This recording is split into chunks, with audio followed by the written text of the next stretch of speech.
At a family dinner, my sister's fiance humiliated me while everyone laughed. What he didn't know was that I was his boss, and I was about to destroy him. Hey, Reddit. So I was at my family dinner when my sister's fiance mocked me, then started bragging about the fraud he's committing.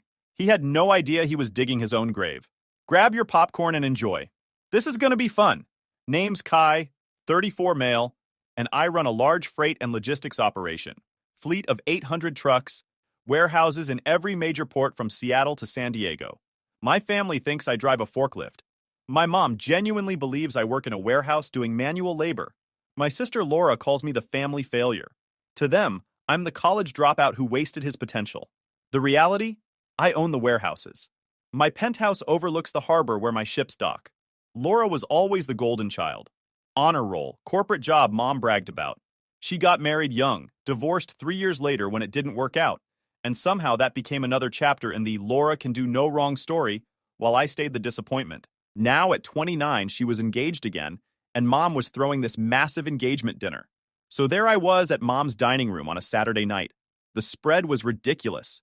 Mom had gone all out. Laura held court in the center, showing off her ring. Her fiancé was late. I was nursing water in the corner when my sister spotted me. Kai, you actually came. Got the invite. Figured I'd see what the fuss was about.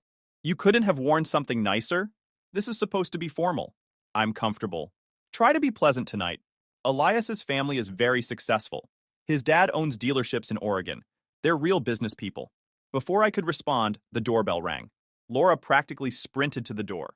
Elias Gallagher made an entrance. Mid-30s, overly gelled hair, charcoal suit that fit him wrong. Big, flashy watch. Behind him came his buddy from work. The guy looked vaguely familiar, but I couldn't place him right away. Dark hair, kept glancing around like he was expecting something. Elias was already working the room. Laura introduced him to everyone. This is Elias, Regional Operations Manager at Coastal Freight. Uncle Billy lit up. Coastal Freight? That's a big operation. Been there almost 3 years. When I came in, the place was a mess. But I've been implementing new systems, streamlining processes. Last quarter, we improved efficiency by 30%. That was a lie. His division's efficiency was up 8%, and only because we'd integrated their routing software with our parent company's system after the acquisition 9 months ago. Elias's buddy caught my eye from across the room. Recognition flickered across his face, then confusion, then what looked like panic. He quickly looked away. Elias kept talking for another 10 minutes. His buddy finally slipped away and headed straight for my corner. Kai Parker, he said quietly. Owen Hayes, Fleet Management at Coastal. I recognized you from the company newsletter after the acquisition. That's where I knew him from. Owen, small world. He glanced back at Elias. Does he know who you are? Pretty sure he thinks I'm Laura's loser brother. This is bad. Elias has been bragging for weeks about marrying into the Parker family. Says his future brother-in-law has connections at the parent company. He's been acting like a big shot, demanding special treatment, saying he's got pull in corporate. I almost laughed. Laura makes maybe $75,000. Mom's a retired teacher. Where'd he get the idea we're connected? No clue, but there's something else. He leaned closer. Elias has been running a side operation, using company trucks for unauthorized hauls. Started noticing it 2 months ago. Trucks leaving late at night, routes that don't match manifests, fuel usage that doesn't line up. Drivers mentioned Elias approaching them about extra work. Cash paid, off the books. I paused. What are you talking about? I'm telling you. What's he moving? Consumer electronics from what I've heard. Gaming consoles, tablets, laptops. Small loads, maybe 3 or 4 pallets per run. Gray market stuff. He's using our trucks, our fuel, our insurance for personal profit. How many drivers? 3 that I know of. Pays them $200 cash per run. All right, let's talk about this later. Mom got everyone seated 20 minutes later. Laura and Elias at the head like royalty. Mom's friend Cheryl fawning over Elias. Me stuck at the far end next to Uncle Billy, and across from Cousin Beth with her phone. Owen ended up in the middle, shooting me looks that said, do something. But I wanted to see how deep this hole went first. The food came out. Mom had gone all out with catering. Elias made a show of complimenting everything while reminding everyone about his fine dining experience. He couldn't shut up about how important he was. So I told the client, times change. You need someone with vision. And they signed. $2.8 million contract. Mom was eating it up. You must be so valuable. Operations runs through me at this point. The old management didn't know what they were doing. Since I took charge, we've streamlined everything. Efficiency up 30%, cost down 25%. I bit my tongue. He kept parroting the same efficiency up 30% line like it was gospel. I knew the real number, 8. And that was because of my integration, not him. What kind of work do you do, Kai? Cheryl asked. Freight and logistics. Trucks, warehouses. Oh, like a truck driver? I work with inventory management. Beth looked up. Kai works in a warehouse, right? I manage inventory, I said. Steady work, Elias said with his smug smile. Not everyone's cut out for management roles. Uncle Billy jumped in. Elias is right. You've always been more follower than leader, Kai. Kai's being modest, Mom said. And for a second, I thought maybe she was going to defend me. He works very hard at his warehouse job. Very physical work, isn't it, sweetheart? It keeps me busy. Must be tough, Elias said, leaning back with this smug grin. The labor shortage in logistics is brutal right now. Hard to find good workers willing to do manual labor. Good for you sticking with it. I manage, I said flatly. I'm sure you do. But you've got to have ambition. That's how you avoid getting stuck in the same position for years. Uncle Billy jumped in. Elias is right, Kai. You should be thinking about your future. You're what, 34? 35? Time's running out to make something of yourself. I've got prospects, I said. Laura laughed. Kai, come on. You dropped out of college, bounced around different jobs, and now you're doing warehouse work. Let's be honest about where you are in life. And where's that? I asked, keeping my voice level. Behind, she said simply. You're behind, and you've been behind for years. It's okay to admit it. Not everyone's going to be successful. Some people are just meant to do the grunt work while others lead. The table went quiet. Mom jumped in. Now, Laura, your brother works very hard. We're all proud of him in our own way. Of course, Elias said smoothly. Every operation needs good workers. The backbone of the industry, really. Nothing wrong with honest labor. It's just different from executive work. He was being condescending beyond belief, but doing it in that smooth way. Owen was staring at his plate, jaw tight. I could tell he wanted to say something but was holding back. So, Elias, I said casually, this $2.8 million contract you mentioned, which client was that? He straightened up, clearly happy to talk about himself more. Peninsula Manufacturing. Been chasing them for months. Finally got them to switch carriers last week. Peninsula Manufacturing. I knew that name. They'd been one of our clients for years, long before we acquired Coastal 8 months ago. The $2.8 million wasn't a new contract. It was their standard annual renewal that our sales team had locked in months before Elias even knew about it. Impressive, I said. You must have really wowed them. It's all about relationships, Kai. These are skills you develop in management. I bet. Elias continued, getting into it now. I've been thinking about the labor situation. We've got way too many inefficiencies in our warehouse operations. Too many workers standing around, too many breaks, too much overtime. If I had my way, I'd cut the workforce by 30%, implement stricter metrics, really crack down on the freeloaders. That's the kind of bold decision-making that separates managers from workers. He was talking about cutting my employees. People who worked their tails off every day, who had families and bills and lives, and he wanted to slash their jobs to make himself look good on some efficiency report. The conversation kept going. Elias kept talking. His deals, his strategy, his vision. Owen was uncomfortable. At one point, he caught my eye and mouthed, "Do something." But I wasn't ready. I wanted to see exactly who Elias was before I dropped the hammer. After the main course, Mom brought out dessert. So Kai, Elias said, do you have any career goals? Or are you settled where you are? I'm comfortable, I said. But comfortable isn't ambitious. What's your 5-year plan? I've got some projects in the works. He smiled. Projects aren't the same as strategy. Elias is very goal-oriented, Laura added. He knows exactly where he's going and how to get there. And where's that? I asked. Elias leaned back, spreading his arms. Vice President of Operations within 3 years. Regional Director within 5. Eventually, executive level, maybe even ownership stake in a major logistics firm. The key is positioning yourself correctly. Owen actually winced, because he knew what I knew. Elias wasn't getting promoted. His performance reviews were mediocre. He'd been written up twice. The streamlining he bragged about was creating discrimination complaints. Ambitious, I said. You have to be in this industry. It's cutthroat. The weak get pushed aside. The strong rise to the top. Beth finally looked up from her phone. Kai, you should ask Elias for career advice. Maybe he could get you a better position at his company. Oh, that was rich.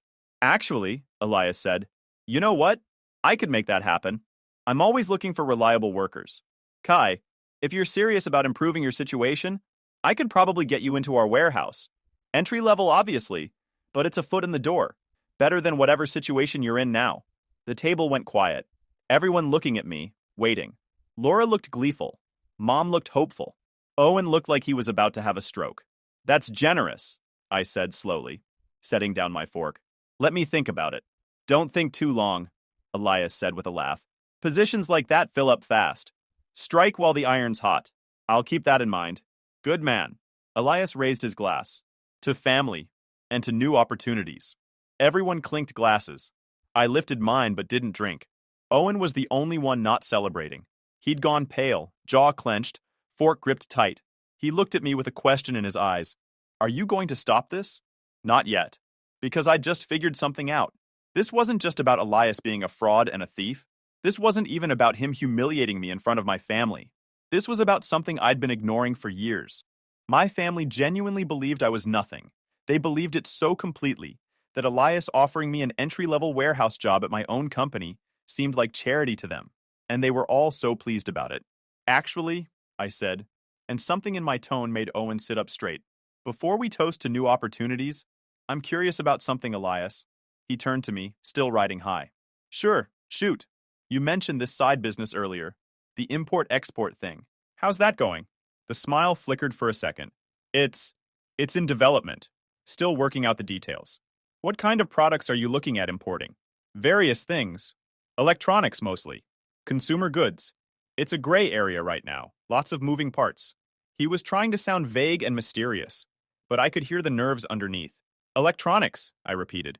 That's interesting. Are you using Coastal's distribution network for any of that? Or keeping it completely separate? His smile froze. Why would I? That would be inappropriate. Right, absolutely. That would be inappropriate. And probably illegal. I took a sip of water. So you're keeping it completely separate? Of course. His voice had gotten sharper. I'm not sure why you're asking all these questions about my personal business ventures. Just curious. You know, since I work in logistics too. I smiled. That made him uncomfortable. After dinner, everyone moved to the living room. Elias was talking about some business trip to Phoenix. Laura was showing off her ring. I found Owen on the back patio. You okay? I asked. He looked at me like I was crazy. Am I okay? Dude, you're the one getting roasted in there.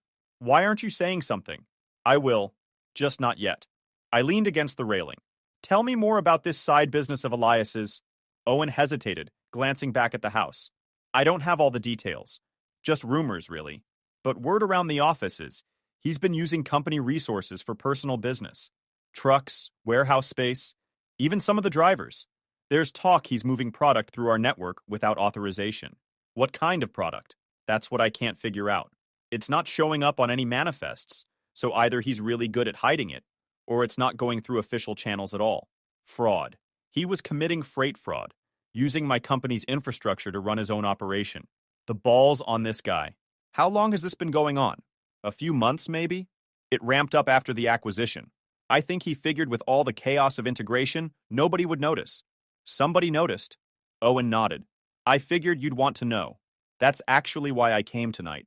When Elias mentioned he was meeting his fiancé's family and said the name Parker, I thought maybe it was worth checking out. Didn't realize it was going to be this dramatic. Here we are. So what are you going to do? I thought about it. I'm going to let him hang himself, I said. But I need proof first. The side business, the fraud, all of it. Can you help with that? He grinned. Man, I thought you'd never ask. I've been documenting everything I could find. Figured someone upstairs would eventually want to know what this guy was up to. Send it all to me. Everything you've got. Consider it done. He paused. For what it's worth, I'm sorry about how they're treating you in there. It's messed up. It's educational, I said. We went back inside. Elias was in the middle of another story. This one about how he'd revolutionized the scheduling system at Coastal. Laura was laughing at something Cheryl said. Mom was refilling coffee cups. Nobody noticed we'd been gone. I sat back down in my corner spot, pulled out my phone, and started making moves.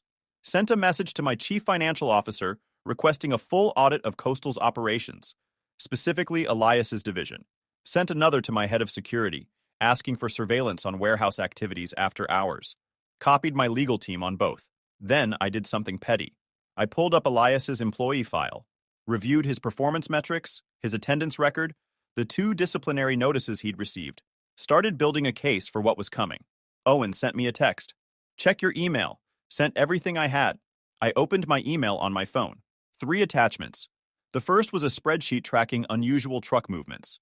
The second was a series of warehouse access logs showing Elias entering facilities at odd hours. The third was a folder of photos, showing Elias meeting with people I didn't recognize in the parking lot of one of our warehouses. It was enough to start an investigation. It wasn't enough to prove anything conclusively, but it was a start. I looked up and found Elias watching me. Everything okay over there, Kai? You've been awful quiet. Just checking some messages. Work stuff? On a Saturday night? He laughed. That's the problem with hourly work, man. You're never really off the clock. I'll keep that in mind. You should. Life's too short to be tied to a time clock. He stood up, stretched. Speaking of work, Kai, if you're serious about that position I mentioned, I'll need your resume. Just shoot it over to me, and I'll walk it through HR personally. Laura beamed at him. That's so generous of you, honey. Well, family takes care of family, right? Elias said, putting his arm around her. The condescension was so thick you could cut it with a knife. Mom actually started tearing up. Elias, that's so kind of you. Kai, isn't that wonderful? You should really take him up on that. I looked at them. I'll think about it, I said again. Minutes later, my phone buzzed. Email from my chief financial officer. Got your request. We'll have preliminary audit results by Monday morning. Flagging some irregularities already. This could be bad. Another buzz. Head of security. Already had eyes on this guy. You're going to want to see what we found. Sending report now. I opened the attachment. Started reading. And had to stop myself from laughing. Elias wasn't just running a side business. He was running a smuggling operation. Nothing major, nothing that would get federal attention, but enough to be seriously illegal. He was using our trucks to move untaxed goods across state lines, selling them through an off-books network, and pocketing the profits. The amounts weren't huge by my standards, maybe $43,000 over 3 months, but it was enough to put him away for a while, and he'd been stupid enough to do it all using company equipment with GPS tracking. I had him, dead to rights, on multiple counts of fraud, theft, and smuggling. All I had to do was decide when to drop the hammer. Monday morning came fast. I spent most of Sunday reviewing everything Owen and my team had sent me. The evidence was overwhelming. Elias had been using Coastal's trucks and warehouse space to move his product. Turns out it was wholesale consumer electronics he was buying cheap and reselling without proper licensing or tax documentation. He'd recruited 3 drivers to help him, paying them cash under the table. He'd been falsifying manifests, manipulating route schedules, and using our fuel cards for his personal vehicles. The guy had even been storing some of his inventory in our warehouse, tucked behind legitimate cargo where he thought nobody would find it. My legal team had a field day with it. By Monday afternoon, they'd prepared a case file that would make any prosecutor's mouth water. We had timestamps, GPS tracking logs, security footage, financial records, sworn statements from concerned employees. But I wasn't going to the cops. Not yet. I had something else in mind. I called Laura on Monday evening. Kai? She sounded surprised. What's up? Hey, I was thinking about what Elias said at dinner. About the job opportunity. Oh my God, really? Her voice jumped 3 octaves. That's amazing. Yeah, well, I figured maybe it's time to make a change. Elias said I should send him my resume? Yes. Send it to me. I'll make sure he gets it. This is going to be so good for you. Maybe this is the wake-up call you needed. Maybe so. Can you do me a favor, though? I'd like to come by Coastal and see the operation. Get a feel for the place before I commit. That's actually a good idea. Very mature of you. Let me check with Elias, but I'm sure he'd be happy to show you around. When were you thinking? Tomorrow work? I'll text you.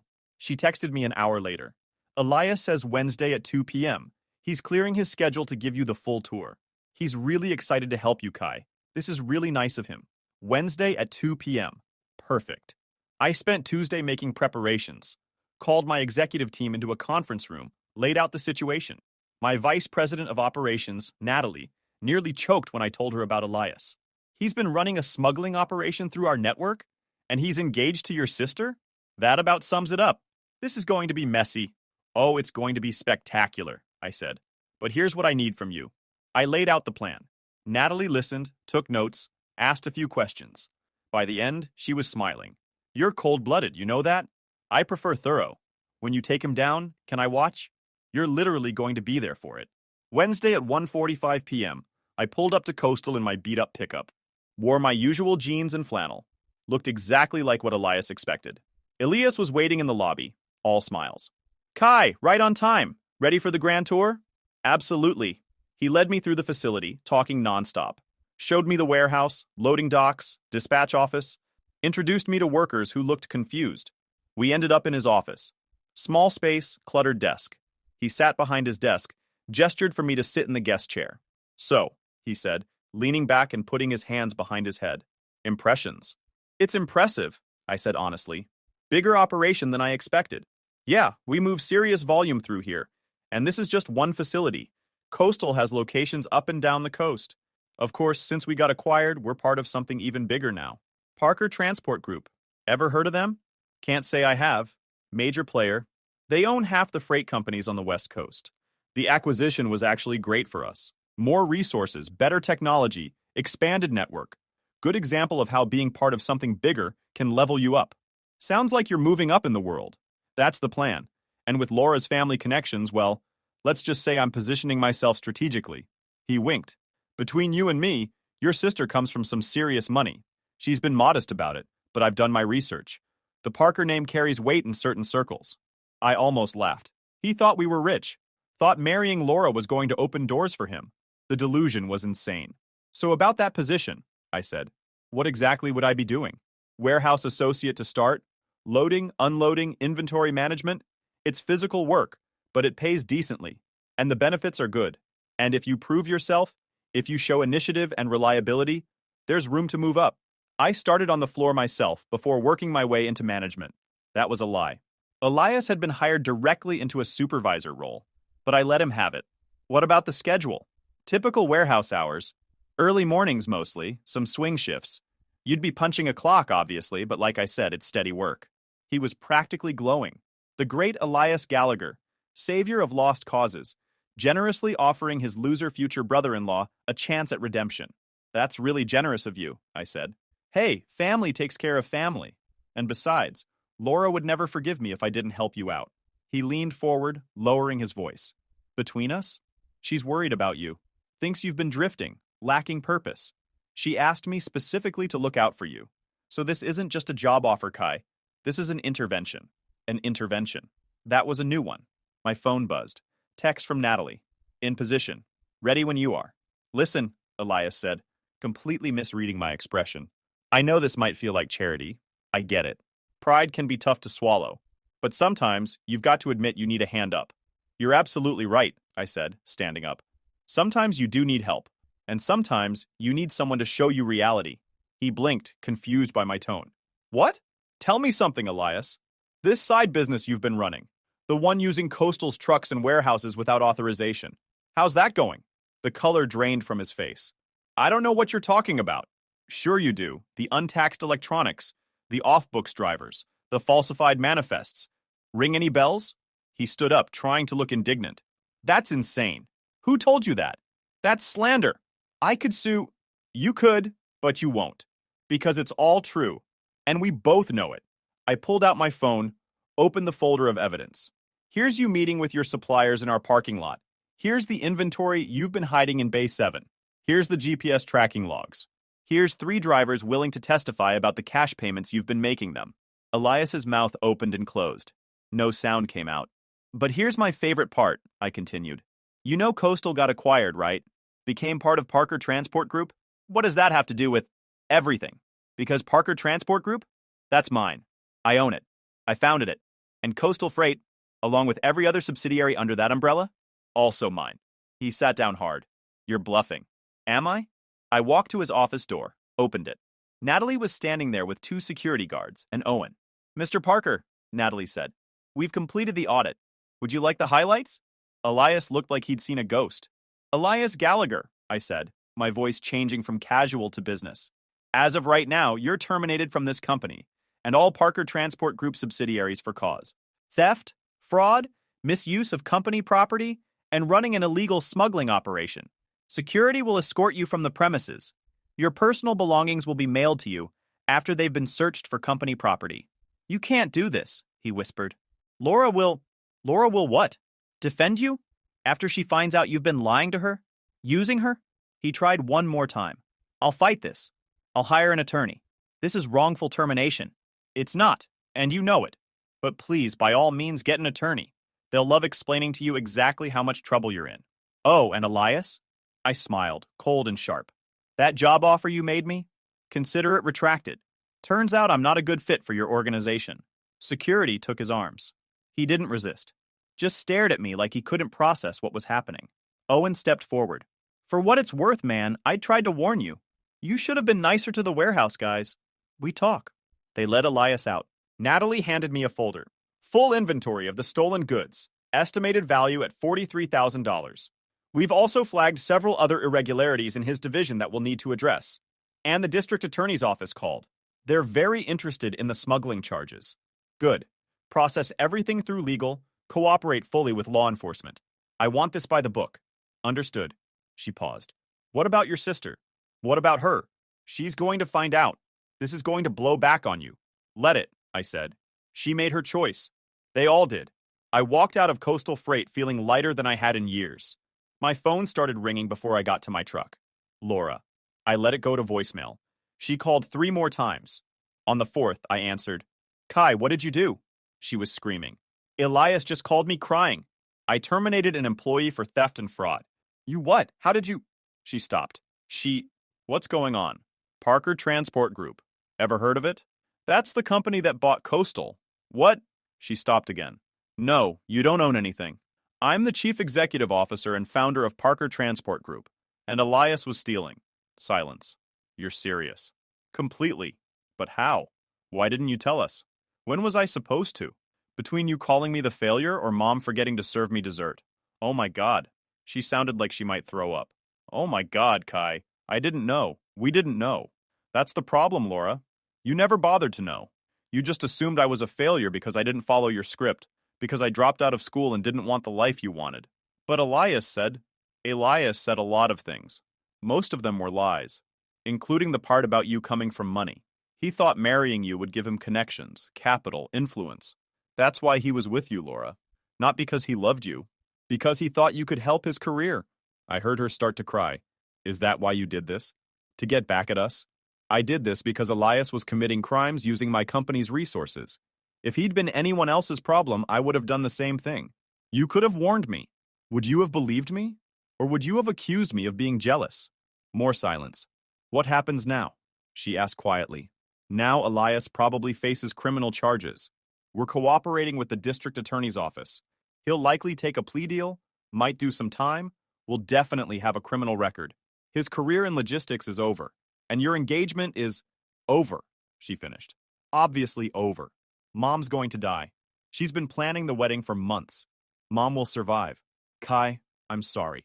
I'm so sorry for how I treated you. How we all treated you. I didn't realize... Look, I said, softer now.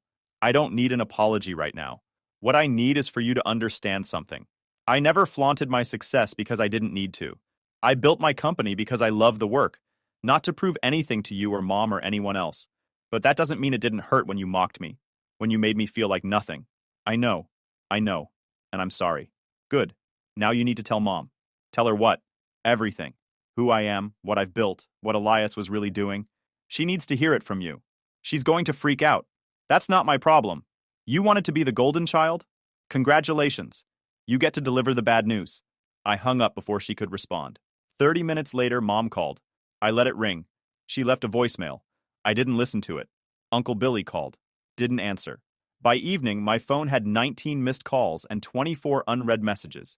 I silenced it and went home to my penthouse overlooking the harbor. Cracked open a soda, stood on my balcony watching the ships move through the port. My ships, using my terminals, crewed by my people. I'd spent years being invisible to my family. Now I was all they could see. The next 2 weeks were chaos. Laura called off the engagement, obviously. Returned the ring, canceled the wedding venue. Told all her friends it was mutual. I heard through the grapevine that Elias tried to paint himself as the victim. Claimed I'd set him up, but when the evidence started going public through the legal proceedings, that story fell apart fast. The district attorney decided to prosecute. Elias got offered a plea deal, 18 months in minimum security, 3 years probation, restitution of 43,000 plus fines. His lawyer apparently advised him to take it. Fighting it would mean a trial, and a trial would mean all his dirty laundry aired out in public. Smart move on his part. Laura spiraled for a while. Took a leave from her job, stopped posting on social media, basically went into hiding. I felt bad about that. Not bad enough to regret what I'd done, but bad enough that I sent her a text saying if she needed anything, she could call me. She never responded. Mom was a different story. She couldn't decide if she was proud of me or mad at me. Proud that her son was apparently successful beyond her wildest dreams. Mad that I'd embarrassed the family. She finally showed up at my office 3 weeks after the Elias incident. My assistant tried to stop her, but Mom can be persistent. She stood in the doorway, looking around. So it's true. All of it. All of it.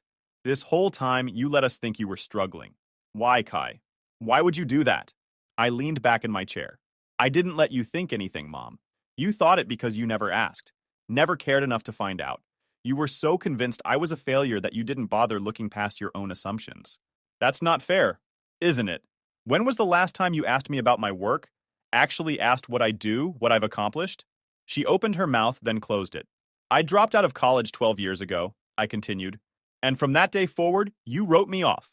The disappointment. The one who couldn't hack it. Meanwhile, I was building this. I gestured around the office. Starting from nothing, working my tail off, creating something real. But you never noticed because you'd already decided I wasn't worth it. I never said that. You didn't have to. It was in every family dinner where you forgot to serve me. Every time you changed the subject when someone asked about me. Every time you praised Laura for her real job while ignoring mine. You made it crystal clear where I stood. She started crying. I handed her the box of tissues from my desk. I was a terrible mother to you, she said between sobs. I was so focused on Laura, on her being perfect, on her checking all the boxes. I made you feel like you didn't matter. Yeah, I said simply. You did. Can you ever forgive me? I thought about it. I don't know, Mom. Maybe eventually. But right now, I'm still pretty angry, and hurt, and tired of being treated like I'm less than. She nodded, wiping her eyes. What can I do? Start by treating me like I exist. By actually caring. I do care. I just didn't show it. I didn't know how. Then learn. Because I'm not going to keep showing up to family events where I'm the punchline. She stood up, walked around my desk, and hugged me. I stood there and let her hug me. I wasn't there yet, but I also wasn't that kid begging for her approval anymore. I'm sorry, she whispered. I know. She pulled back, looked at me with red eyes. Can I ask you something? Sure. What you did to Elias. That wasn't just about him stealing, was it? That was about all of us. I considered lying. Considered taking the high road, but forget it. Yeah, it was. If Elias had been a good guy, if he'd treated me like a person instead of a charity case, if my whole family hadn't laughed when he offered me a job at my own company, maybe I would have pulled him aside quietly, given him a chance to fix things. But he didn't. You all didn't. So I decided to stop playing nice. She looked at me like she was seeing me for the first time. Maybe she was. Then she left after that, promised to do better. I didn't hold my breath. Laura reached out a month later, asked if we could talk. We met at a coffee shop. She looked rough, like she hadn't been sleeping. Told me she'd been in a dark place, that finding out Elias was a fraud and I was successful had sent her into a tailspin. She'd been questioning everything about her life. I listened. Didn't offer much sympathy, but I listened. As for Elias, I heard he got out after 14 months with good behavior. Moved to another state, working some low-level job. His career in logistics was over. Owen got promoted. He's running operations at our Tacoma facility now. Life got back to normal. I kept running my company, kept growing the business. The difference is now my family knows who I am. They know what I built while they were busy dismissing me. Does it feel good? Not really. Turns out validation from people who spent years treating you like garbage doesn't hit the way you'd think. But I sleep fine at night. My company's thriving. My employees have good jobs. My contracts are solid. My family gets to live with their choices. I'm good with mine. If you enjoyed this video, please hit that subscribe button. It really helps the channel and help us bring you more and better stories. Thanks.